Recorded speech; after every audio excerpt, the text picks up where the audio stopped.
Good morning, children. This is my second part in chapter Gopi the Gossip Monger. Okay, so now let us start. One night, Gopi got lit making read for the dead. He sat at the back of the shop as order poured in. He wondered how many people had died that day because he had never met so many white garlands and it in a day. He was too busy to see the customer, but he did hear unusually cheerful voice. No one seemed to be sorry for the dead that day. It was close the midnight when Damodar, the owner, decided to shut shop. Gopi was so tired that he could barely walk straight. As he left the shop, he saw a reed hanging from the hook. Who is this for? If there is no customer, why did you make me uh, waste so much time making it? He grumbled. This is from me to you. Thank you for all stories you have been telling us. Thanks to you, I have made a lot of money today, said Damodar with a strange laugh. He put the wreath around Gopi's neck as if it was a garland. Gopi was puzzled, but he was too tired to ask Damodar what he meant. He stepped out into the dark, moonless night and started walking at home, dressed in his white dhoti and shirt. He was strange-eyed. The wheat bobbed up and down on his chest. Gopi felt as if he was floating along the road. Suddenly there was a streak. A young man looked at him, screamed, and ran down the road. Dogs yelped, barked, and howled. The young man was still running down the road, screaming, Bhoot, ghost, run! What was the matter? Gopi too was scared to look back. All he could do was to run behind the man. Every time the man passed someone, he screamed, Bhoot, ghost, run!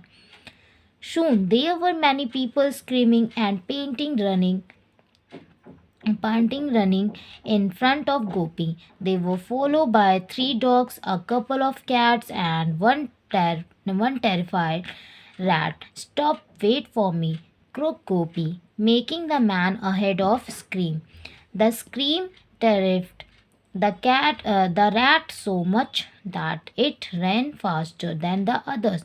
It crossed the road to run into the alley and tripped the cat, which was now behind it. The first cat tripped another behind it. The second cat tripped the dog. Soon there was a screaming heap in the middle of the road as Gopi topped the pile. All this screaming, shouting, barking, and meowing and running had woken up half the town. Lights were turned on. The people looked out of their window. Gopi was the first to pull himself up. The rest of the heap lay there in a terrified faint.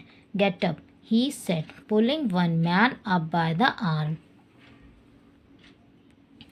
एक रात क्या होता है, गोपी जिस दुकान पे काम करता है उस दुकान पे इतने फूलों का ऑर्डर आ जाता है। गोपी बहुत सारे फूल बनाते रहता है, फिर भी ऑर्डर कम नहीं होता है। बहुत सारे ऑर्डर आते रहते हैं और दुकान बहुत देर तक खुली रहती है। और गोपी बनाते बनाते फूलों के मालों को बनाते बनाते वो थक जाता है। तो गोपी के जो ऑनर रहते हैं यानी दामोदर जो होते हैं वो डिसाइड करते हैं आधी रात में कि अब मुझे अपनी दुकान को बंद कर देना चाहिए। जब वो अपनी दुकान बंद कर देते हैं तो गोपी भी बहुत थका रहता है। गोपी जब बाहर जाता है तो वो देखता है कि एक माला बाहर टंगी रहती है। सो वो अपने ऑनर दामोदर से पूछता है कि ये माला क्यों टंगी है। तो वो बोलते हैं कि ये माला मैं तुम्हें देना चाहता हूँ, क्योंकि तुमने एक ऐसी कहानी सुनाई जिससे कि आज मेरे जो ग्राहक थे वो बहुत ज़्यादा आए, जिससे कि आज मेरी बहुत सारी फूलों के ऑर्डर आए। इसलिए ये माला मैं तुम्हें देना चाहता हूँ। और वो माला वो पहना देते हैं। बल्कि सारे जो माला होते हैं वो एक मरे हुए आदमी के लिए बनाए जाते हैं। सो उनका ऑनर दामोदर गोपी को पहना देता है। गोपी पजल्ड हो जाता है। गोपी सोचने लगता है कि ये माला मुझे क्यों पहना दिए, फिर भी वो कुछ होता नहीं है। गोपी बहुत थका रहता है और वहाँ से वो अपने घर की तरफ जाने लगता है। बहुत अंधेरा रहता है। वो जाता है, वहाँ पे वो जाता है तो वहाँ एक आदमी उसे देखता है और उसे देखते ही दौड़ के भागने लगता है और चिल्लाता है, भूत भूत भूत। ठीक है, भागो भागो, ऐसे चिल्ला के भागने लगता है। और सारे वहाँ के जो कुछ डॉग रहते हैं, जो भी एनिमल्स रहते हैं, वो भी सब चिल्लाने लगते हैं। डॉग भी भौंकने लगते हैं और सारे लोग चिल्लाने लगते हैं। गोपी सोचने लग जाता है कि लोग क्यों चिल्ला रहे हैं। गोपी उस आदमी के पीछे भागने लगता है और पूछता है कि क्या हुआ, पर वो कुछ बोलता नहीं है और डरा हुआ रहता है और भागने लगता है। सारे एनिमल्स भी जो भी जितने जानवर रहते हैं वो भी भौंकते हैं, चिल्लाते हैं, भागने लगते हैं। इसी तरीके से ये बात पूरे टाउन में पहुंच जाती है और टाउन वाले भी अपनी खिड़की खोल खोल के देखने लगते हैं कि कौन है ये, सच में भूत आ गया, ये क्या हो गया। तब तक गोपी ने एक आदमी को पकड़ लेता है, उसके हाथ को, और बोलता है, get up. Okay, so turn next page. The man eyes were rolling in fear, but you are dead, he whispered. Dear, why should I be dead? Gopi asked. We hear you dead of sudden fever, said someone else, prouding Gopi with a stick to make sure he was alive for a fever. All I had was a cough, said Gopi. We heard you had a cough and a cold and terrible body ache and a fever and that you died. In fact, we bought garlands and wreaths to lay on your body tomorrow at the cremation, said one of man. Gopi began to think that morning one of his friends had stopped him for some gossip. Not today, bad calf, Gopi had said, waving him off. Then, feeling very important, he added to the man, just tell the town I have a calf. No chatting today. That instruction had travelled faster than the germ in the calf. The story had grown every time it was told till Gopi had turned into the dead man. Gopi sat rubbing his ankle. His hands hurt from making so many garlands and witter. The mother had put around his neck was heavy. His neck hurt, but his hurt to most. The town had believed he was dead without anyone bothering to check the truth. One old man spoke up at last. Never mind, he said. I have heard that when you say a person is dead, when he is not, you add years to his life. Long life, Gopi.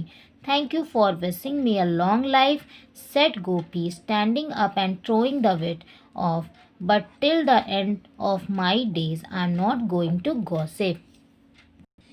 फिर गोपी जिस आदमी का हाथ पकड़ता है उससे बोलता है, व्हाट इज़ मैटर, क्या बात है। तो वो बहुत डरा रहता है और कुछ बोलता नहीं है। फिर वो एक और आदमी आके बोलता है, देखता है, डंडे से छू के देखता है। पहले बोलता है कि तुम तो मर चुके हो ना। गोपी से वो आदमी बोलता है, तुम तो मर चुके हो ना। तो गोपी शॉक्ड हो जाता है। वो कहता है, ये किसने कहा। तो गोपी ने कहा, उस आदमी ने उसे डंडे से टच करके देखा कि वो सच में वो जिंदा है या मर चुका है।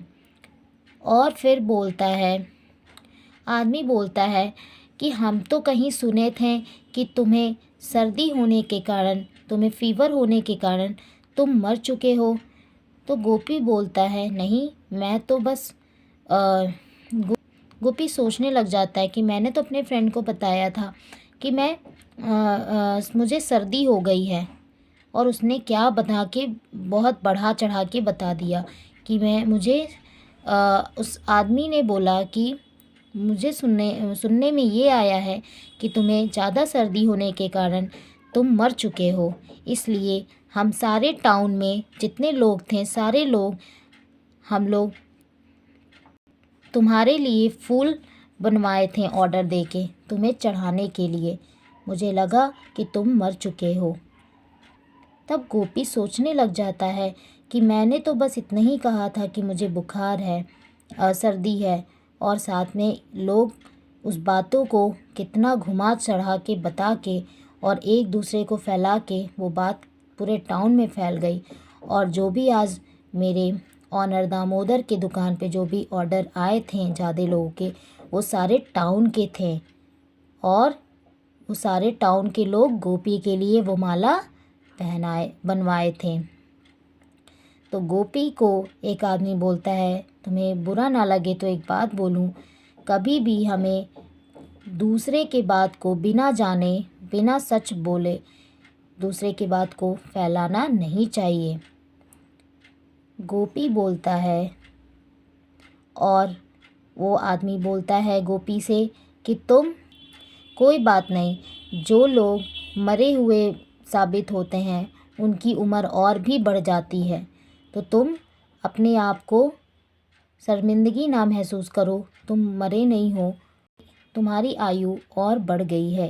एक गोपी बोलता है, thank you for wishing me long life, यानी गोपी उस आदमी को थैंक्स बोलता है कि आप मुझे विश कर रहे हैं कि मेरी बहुत लंबी उम्र हो। वो आदमी बोलता है कि गोपी तुम्हारी लंबी उम्र हो, इसलिए वो थैंक यू बोलते हैं। और गोपी कहता है कि अब हम कभी गॉसिप नहीं करेंगे, कभी भी किसी बात को हम चढ़ा बढ़ा के नहीं बताएंगे, ये गलत बात होता है। ओके, सो इस चैप्टर से हम क्या लर्न किए कि we should not talk about other behind their back, we must not listen to gossip और spend time spreading it, we should not believe everything people से अबाउट अदर।